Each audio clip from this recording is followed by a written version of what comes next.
Bonjour à tous, heureux de vous avoir donné l'un de mes plus beaux coups de cœur de l'année 2022, avec mon coup de cœur qui gagne à 37 contre 1 le quintet de ce vendredi à Cagnes, le fameux Black Friday, parce que depuis pratiquement un an et demi, je vous dis que les vendredis, il y a toujours un gros tocard. Le gros tocard est là, mais il était dans mon prono et en plus, c'était mon coup de cœur. Donc c'est très bien et merci à messieurs les commissaires parce que le favori Hench, l'un des trois Hench qui galope devant la voiture des commissaires dans le premier tour, et personne ne dit rien. Bon voilà. Donc heureux de vous avoir donné un joli petit tiercé et surtout un gagnant de mon coup de cœur très intéressant à 37 contre 1.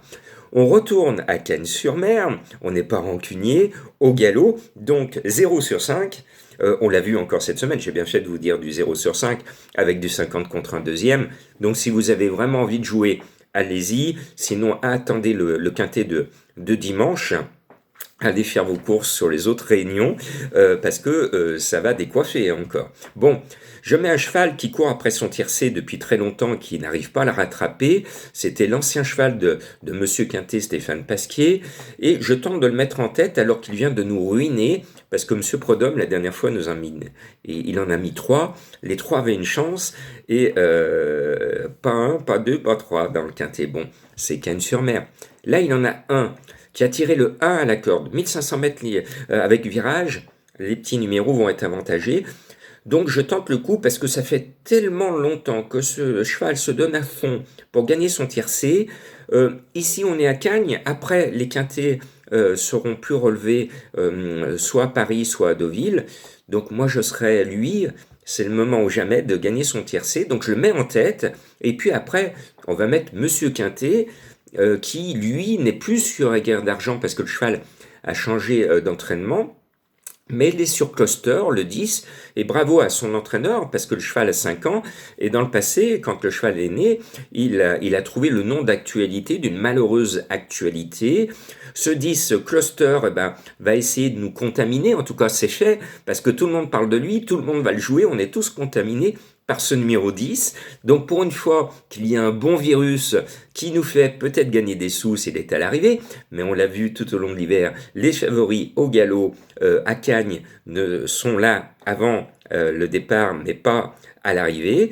Donc on va tenter quand même ce gros favori de monsieur et madame tout le monde, ce 10, Cluster, qui normalement, s'il y avait une logique, devrait être à l'arrivée. Et puis le 3 Pegasus, c'est l'association qui a beaucoup gagné cet hiver à Cagnes, l'entraîneur Vermeulen, qui a fait appel des décisions le concernant puisqu'il avait été interdit de courir par France Gallo, mais l'appel, il a un avocat, l'appel a été retenu, donc il peut continuer à courir. Et cette association Vermeulen-Soumillon me plaît beaucoup, donc ce 3 Pegasus a une chance régulière. Et puis voilà, un cheval qui est bizarrement annoncé à 20 contre 1, c'est le 4 Jazz à Hennessy, qui m'avait plu l'année dernière à son âge de 3 ans, à tel point qu'elle avait été assez estimée pour tenter sa chance dans un groupe 3. Et je me dis, comme Escudero est le roi du Midi, le roi de Cagnes, et qu'il en met deux, ça serait étonnant qu'il n'y en ait pas un à l'arrivée. Donc quand même, quand je regarde à la loupe les deux, je me dis, c'est ce 4 qui semble la meilleure chance. Et puis, le 6 Romero, je suis obligé de vous le mettre parce que j'ai un ami qui s'appelle Romero, donc à chaque fois que je vois le cheval courir, je pense à cet ami. Et le cheval a déçu, il m'a déçu la dernière fois, son entraîneur aussi. Mais c'est un bon cheval qui a une âme de gagnant. D'ailleurs, regardez son palmarès, il court peu, mais quand il court, normalement, il gagne. Là, il a été supplémenté. Attention à mon ami Romero. Le 8, Gold Captain me plaît. Au capitaine, mon capitaine, pour faire allusion au cercle des poètes disparus, sa capitaine, puisque c'est une entraîneuse, est confiante. Moi aussi, je pense que son cheval va faire quelque chose de bien. Et puis après, je prends la liberté de vous donner le set The Live Freedom, qui a de très belles lignes. C'est pratiquement lui qui a les meilleures lignes.